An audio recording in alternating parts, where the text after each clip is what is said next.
The Commission shall invite Mr. Bernard Avle to step forward to give his evidence.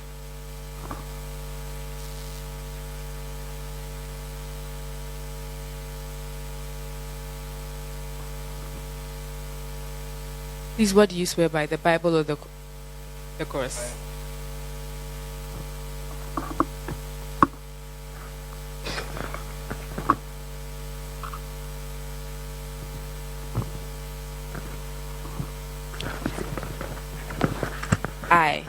I, Bernard Avle, do hereby swear by the Bible do hereby swear by the Bible that the evidence I shall give before the Commission of Inquiry that the evidence I shall give before the Commission of Inquiry shall be the truth, the whole truth, and nothing but the truth. So help me God.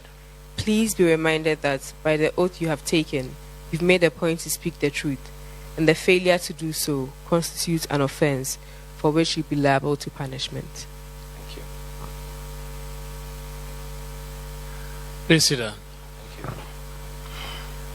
Thank you. Did you come with counsel or you came with some supporters? Mr. Chairman, I came with two lawyers, Mr. Clement Akapam. Can they announce themselves? Okay. May you please, my lords, my name is Clement Kojo Akapam, and with me is Ni Apatu Planch, here to represent the material witness, Mr. Avle. Thank you very much. Counsel, you may proceed. Mr. Avle, you're welcome. Thank you. Will you please, for the purposes of the record, repeat your full name to the Commission? So, my name is Bernardino KOKU Avle. Bernardino KOKU Avle. How do you spell your KOKU? KOKU. Mr. Avle, what do you do by way of profession? I'm a broadcast journalist by profession, my lord. And for how long have you done that? Professionally, for 14 years.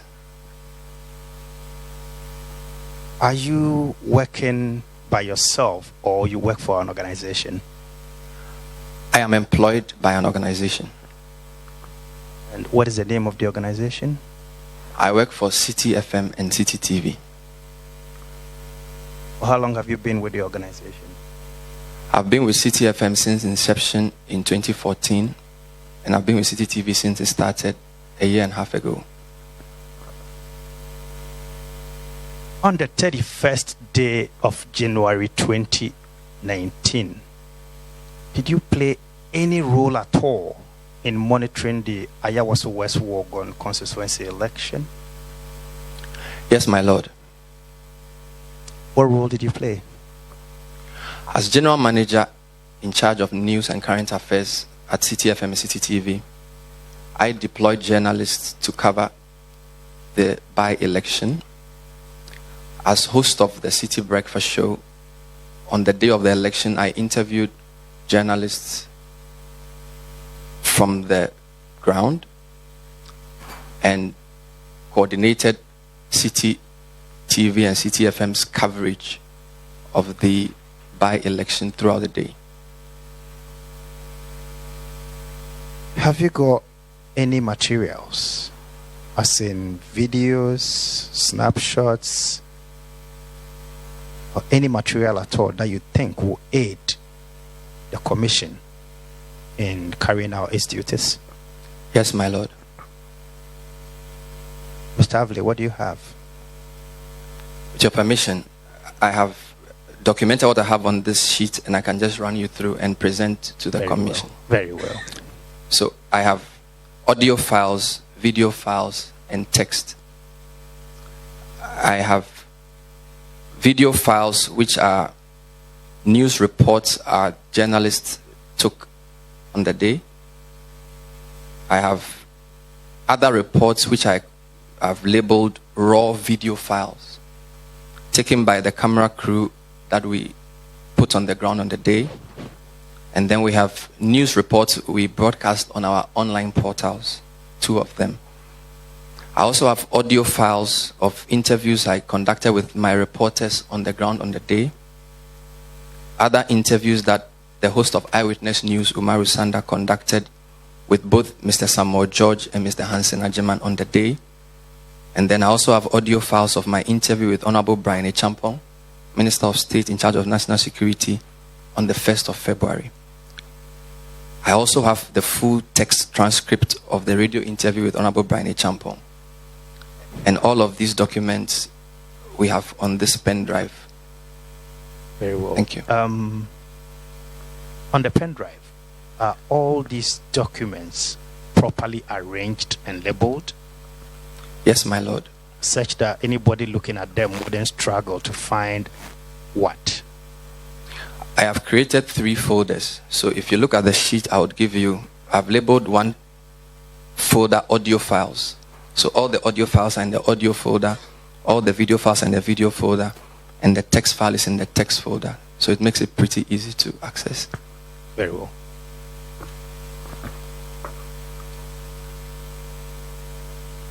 Thank you, Mr. Avle. Mr. Chairman, your witness.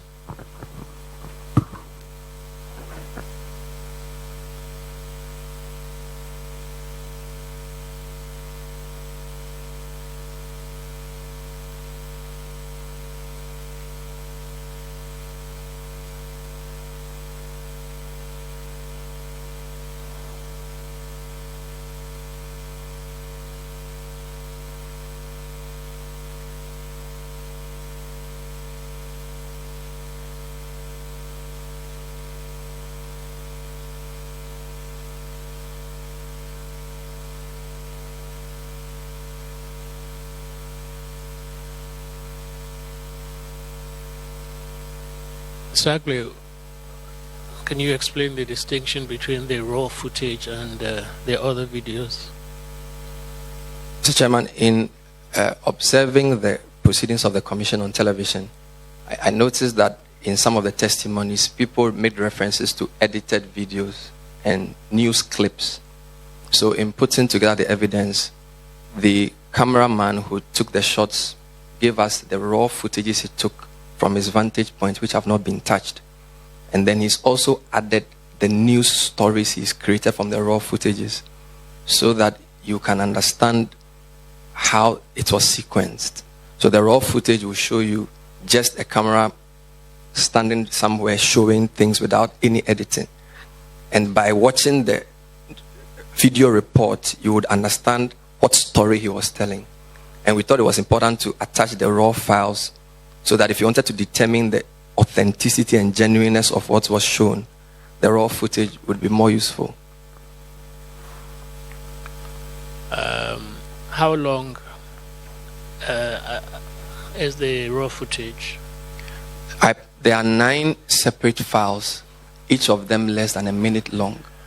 But in the news story that was created, some of the stories are about 2 minutes long because you have the voice of the narrator speaking to the video. But the raw footages are 9 specific footages, which, seen independently, the Commission can make sense of without even watching the news story accompanying. Because what we do is we take a lot of raw footage, but because journalists are storytellers, we have to contextualize and make it sensible. So we attach, for example, an introduction, and we speak to camera, and then we also then put the footages in to make the story complete.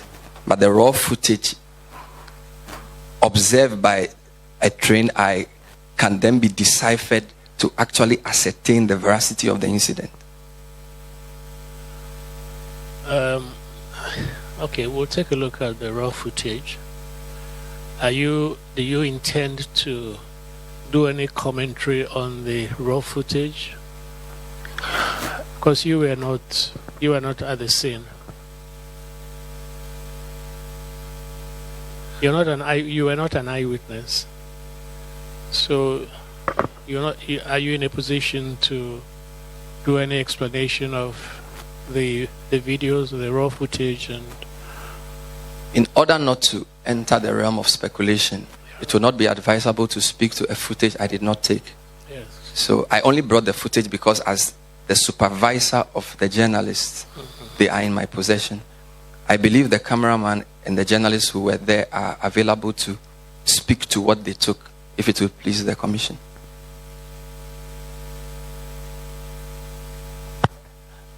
Thank you, Mr. Avle. It's helpful when we have such documented scenes. We had evidence here that a City FM reporter took refuge in the same room with the Member of Parliament, Honorable Sam George. Does that video, he must have taken videos from that point. So just to clarify, so we had 2 journalists and a cameraman at the scene at the Lawabaleshi Presbyterian School. When the shooting and confusion ensued, one of the journalists went to a different classroom, and there was one who escaped with another cameraman to a different room. So I believe that the journalist who was with Samuel George was in a separate room from the journalist or the cameraman who took the footage, but it was the same building.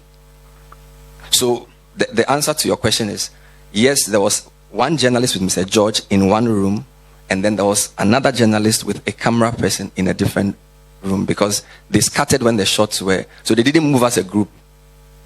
But we saw footage, well, we saw at least a clip from Mr. George of a clip shot through a window. Who shot that clip? If I remember what I saw of Mr. Samuel George's testimony, he showed one already edited news report, which was the CNR digital news 2-minute story. And then he showed other footages, which I do not know whether they were from his own phone or from somebody else.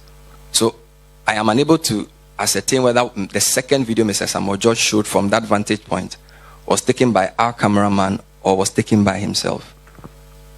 No, but who went into that hiding place with Mr. George? The journalist with the cameraman, or the journalist who was by himself? The journalist who was by himself. So that footage could not have come from that occasion? From the way I understand it, it was a 3-floor building. And journalists and EC officials and camera people were hiding on different floors. And in hiding on those floors, people took different shots. The shots I have submitted to the commission were taken by my cameraman, who was assigned on that day to be the cameraman. The journalist who hid with Mr. Samuel George, to the best of my knowledge, did not take any shots. So who took the shots that showed the ballot box in the corner and the EC official hiding in another place? It could not have been your cameraman. Since I am not very sure of the specific video you are referring to, I will not be in a position to answer that correctly. But what I do know is that my cameraman, Mr. Kwame Ajahu, took shots from one of the classrooms, which shots included the confusion ensuing outside the building. It was a chaotic scene, so the camera wasn't even straight at some point. And the footages are not very long. So I'm sure if the commission wants to watch, it will be advisable to do so with the cameraman who took it to explain how and what he shot.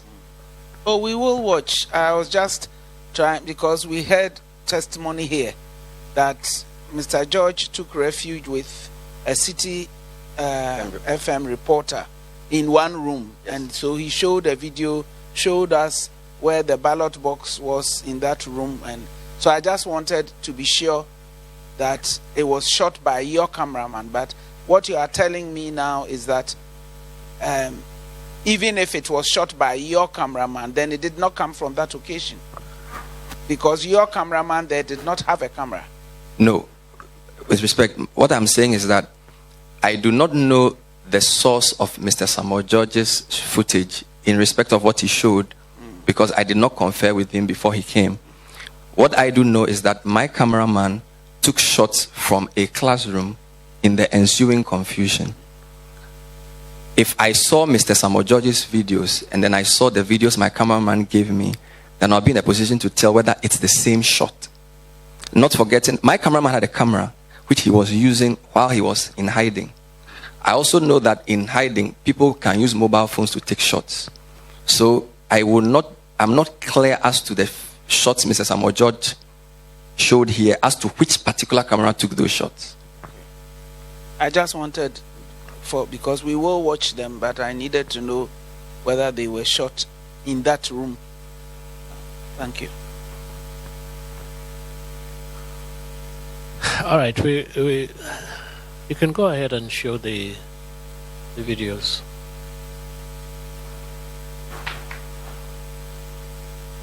The raw ones, you mean? The raw, yes. Can you guide him to so that we can show the raw videos?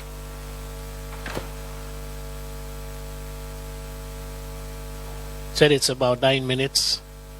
9 different raw shots.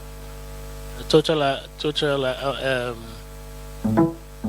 on average a minute each. Okay, all right, okay.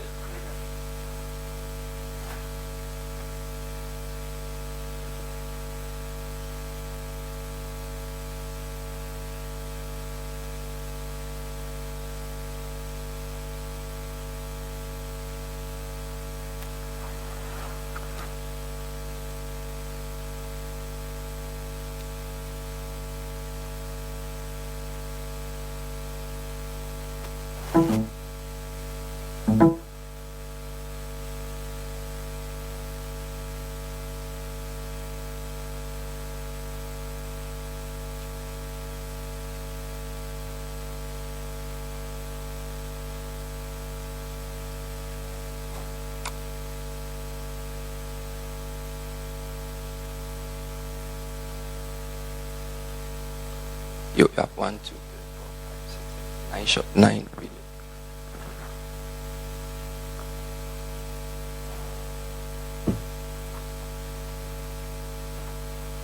And they do that. Nobody. And they do that. And you both look at them. I need to, with the permission, sir. Yes. These 9 videos, I need to repeat, were taken by Mr. Ajaho from different parts of the Ayawaso West Wuogon, from different parts of the Labawaleshi precincts. This one was taken from outside, but still a raw shot. There are others you will see which were taken from within that vantage point. So what you're seeing now is a shot of people outside, not whilst he was hiding. So, and they are 9. So these are very short, a minute, less than a minute for each of them. So just to be clear that this one was taken outside, whilst the confusion was about ensuing. But as I said, Mr. Ajaho will be in a better position to explain the sequencing and where he was. Kill our people. They shoot 2 people over there. You see, we saw the vote. You see, we can't get their vote. No vote. I'm calling for my MPN. So that's Mr. Hansen Ajiman running away. The one who later found himself with Mr. Samuel George. He had a blue camera, but he was making a beeline for safety.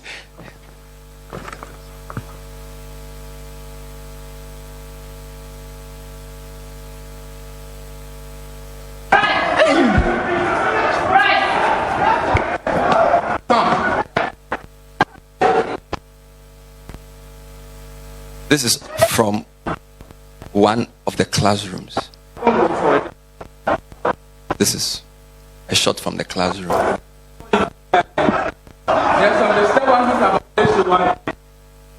This is the second video. It's not in any particular order.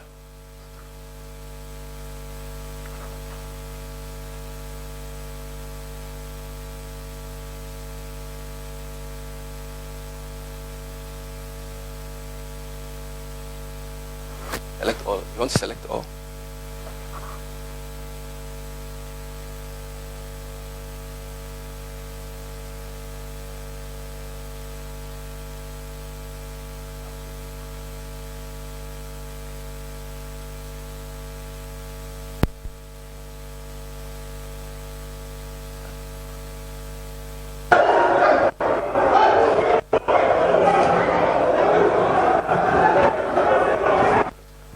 So this is the third, again from that window.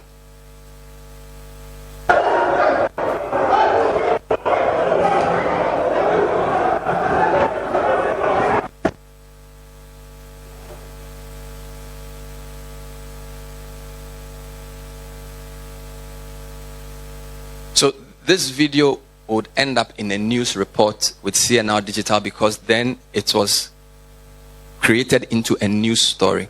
But this is the raw shot he took, because he was hiding. He would say to me that he would have to put off the camera at some point and take other shots. That's why they are in pieces, because they were not very sure whether they were being seen. So he took this shot and then he would close the camera and take another shot. So they are separated shots, but these are all raw, which was later on put into a story. So they are about, we've played 3, there are 6 more. Do you think he will be in a position to say who was being assaulted in this video? I believe the picture would speak for itself, but because he was there with other reporters, they would probably know him. But I'm sure if he came here, he would tell you who he was. Okay. Should we go on?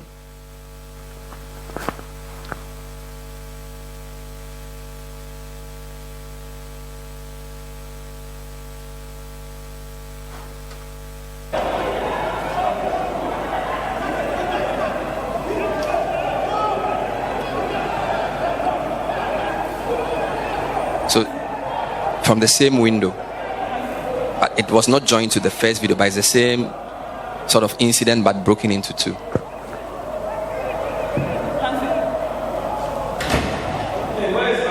can hear a door open behind them.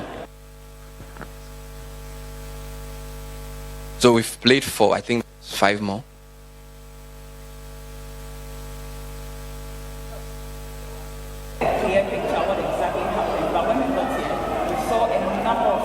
The hammer. The guy being pulled. The gentleman who was being assaulted.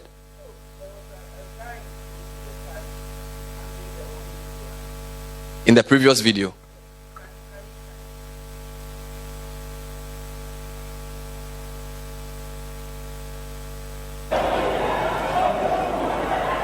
In blue with a tag behind him. This is not somebody I know. At the back. I am sure if either my cameraman or my reporter were asked to speak to this, they would probably tell you who the person was.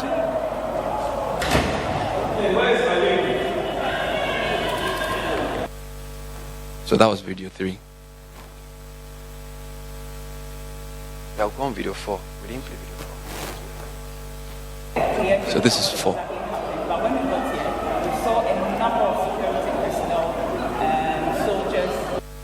Yes, it's very short. Go to 5.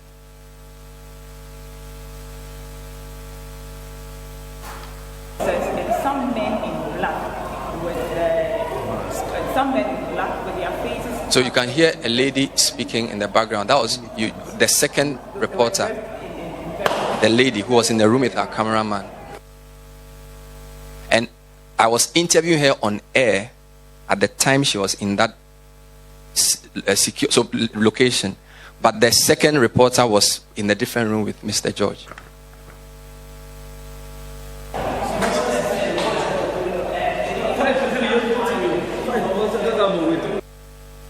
Very short, yes.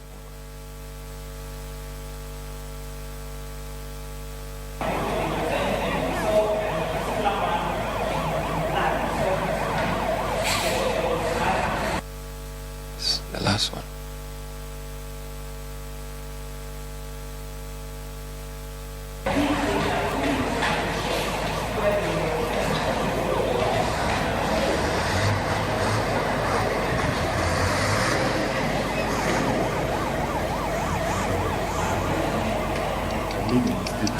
These are the raw shots taken from the classroom.